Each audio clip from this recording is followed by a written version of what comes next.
بسم اللہ الرحمن الرحیم۔ السلام علیکم ناظرین، میں ہوں آپ کا میزبان ایڈوکیٹ مصطفیٰ کمال۔ امید کرتے ہیں آپ سب ٹھیک ٹھاک ہوں گے۔ Welcome to my YouTube channel. پاکستانیوں کے لیے آج ایک بہت ہی بڑی خوشخبری ہے۔ آخرکار حکومت نے ایک ایسا فیصلہ کر دیا ہے جس کا ہم لوگوں کو سالوں سے انتظار تھا۔ اب پاکستان میں استعمال شدہ گاڑیوں کی کمرشل امپورٹ بالکل قانونی کر دی گئی ہے۔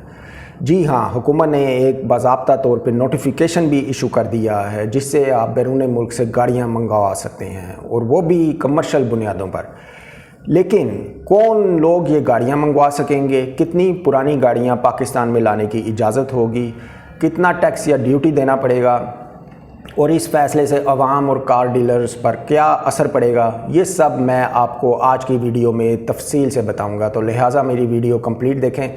آپ کو پتہ ہے میں ایک پروفیشنل لائر ہوں اور ایز پر لا ایکوریٹ انفارمیشن دیتا ہوں۔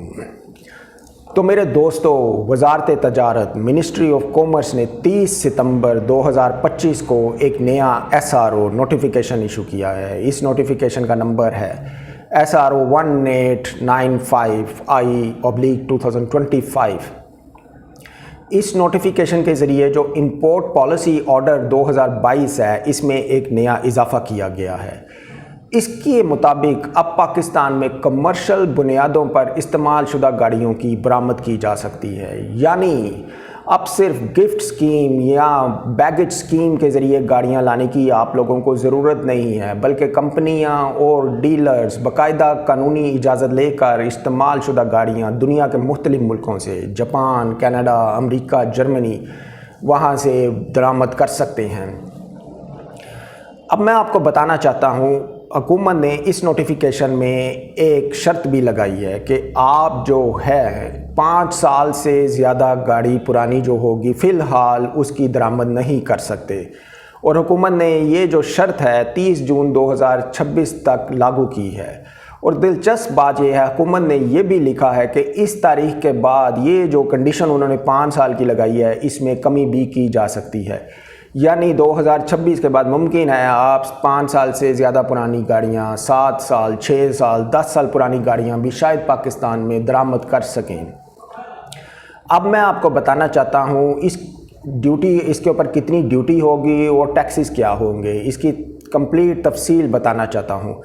تو دوستو، وزارت خزانہ نے اکنامک کوارڈینیشن کمیٹی ایک ہوتا ہے ECC جس کو کہتے ہیں، اس کے ساتھ مل کر فیصلہ کیا ہے کہ فی الحال تو جو گاڑیاں آپ امپورٹ کریں گے پاکستان میں، ان کے اوپر 40% اضافی ڈیوٹی، ریگولیٹری ڈیوٹی لگائی جائے گی، اور یہ ڈیوٹی 30 جون 2026 تک برقرار رہے گی۔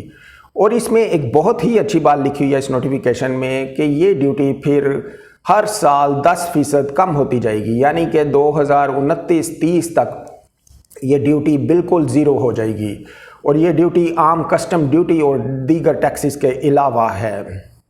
اب حکومت چاہتی ہے، ان ڈیوٹیز کی وجہ کیا ہے یہ بھی میں بتانا چاہتا ہوں آپ کو، کہ حکومت چاہتی ہے کہ پاکستان میں جو بھی گاڑیاں باہر سے آئیں وہ بین الاقوامی معیار پر پوری اتریں۔ اس لیے حکومت نے انجینئرنگ ڈیولپمنٹ بورڈ کو یہ ذمہ داری دی ہے کہ وہ گاڑیاں ماحولیاتی، سیفٹی اور کوالٹی سٹینڈرڈز کے مطابق ہوں۔ یہ گاڑیاں درآمد کرنے سے پہلے ان کی ٹیسٹنگ، سرٹیفیکیشن اور ویریفیکیشن کمپلیٹ کی جائے گی حکومت کی طرف سے کہ یہ گاڑیاں سٹینڈرڈ کے اوپر اترتی بھی ہیں۔ اگر یہ پاکستان کی سٹینڈرڈ کے اوپر نہیں اترتیں تو یہ گاڑیاں پاکستان میں داخل نہیں ہو سکیں گی۔ تو دوستو، اس امپلیمنٹیشن کے بعد جو پاکستان میں لوکل کار کمپنیز ہیں جیسے سزوکی، ٹویوٹا، ہونڈا، ان میں ایک کھلبلی اور ہلچل مچ گئی ہے، اور یہ بہت زیادہ پریشان ہیں۔ آپ کو پتہ ہے کہ پاکستان میں کارز کتنی زیادہ ایکسپینسو ہیں، عام پبلک کی رینج سے باہر ہیں، اور نہ ہی ان میں انٹرنیشنل سٹینڈرڈز کے مطابق ان میں گیجٹس لگے ہوتے ہیں۔ تو حکومت نے یہ پالیسی بیسیکلی ان کار ڈیلرز کو، مینوفیکچررز کو، لوکل جو ہیں، ایک کمپٹیشن دینے کے لیے بھی اس پالیسی کو امپلیمنٹ کیا ہے تاکہ وہ اپنی گاڑیاں بہتر بنائیں، ان کی قیمتیں کم کریں، اور لوگوں کو، عام عوام اچھی گاڑیاں مناسب قیمت پہ حاصل کر سکیں۔ اور اب آپ کو یہ گاڑیاں امپورٹ کرنے کے لیے کسی قسم کی دوسری پالیسی، یعنی کہ گفٹ یا بیگیج سکیم کا کوئی آپ کو اس کا ساتھ نہیں لینا پڑے گا. آپ یہ ڈائریکٹ ایز پر لا حکومت کی پالیسی کے نئے قانون کے انڈر باہر کے کسی بھی ملک سے امپورٹ کر سکیں گے. تو بیسیکلی دوستو یہ حکومت پاکستان کا ایک بہت ہی زبردست قدم ہے کہ پاکستان میں ایک اچھی کاریں آئیں اور لوگوں کو اچھی کارز چلانے کا موقع ملے. تو اس میں جو قانونی نکات ہیں وہ میں آپ کو باہر میں کچھ تھوڑے بتانا چاہتا ہوں. قانونی نکات یہ ہیں کہ اس میں جو ترمیم کی گئی ہے امپورٹ پالیسی آرڈر 2022 میں کی گئی ہے، اور یہ جو حکم دیا گیا ہے یہ imports and export control act 1959 کے تحت جاری کیا گیا ہے، اور یہ نوٹیفیکیشن 30 ستمبر 2025 سے لاگو ہو گیا ہے. اور اس میں یہ بھی لکھا ہے کہ یہ نیا قانون کسی دوسرے قانون کو منسوخ یا محدود نہیں کرے گا، یعنی کہ باقی امپورٹ رولز اپنی جگہ برقرار رہیں گے.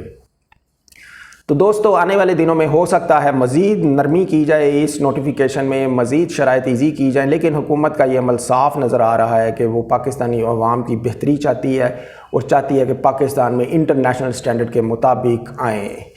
تو دوستو یہ ایک تاریخی فیصلہ ہے جو پاکستان کی آٹو انڈسٹری کا نقشہ بدل سکتا ہے. کیا آپ سمجھتے ہیں کہ استعمال شدہ گاڑیوں کو پاکستان میں آنا چاہیے اور لوکل انڈسٹری کو کمپٹیشن دینا چاہیے؟ اگر آپ کی کوئی رائے ہے تو اس ویڈیو میں کومنٹس کے ذریعے ضرور دیجئے. یہ ویڈیو پسند آئی ہے اس کو لائک کیجئے اور اپنے دوستوں کے ساتھ شیئر ضرور کیجئے. ملتے ہیں نئی ویڈیو میں، تب تک اجازت دیجئے ایڈوکیٹ مصطفیٰ کمال کو. اللہ حافظ.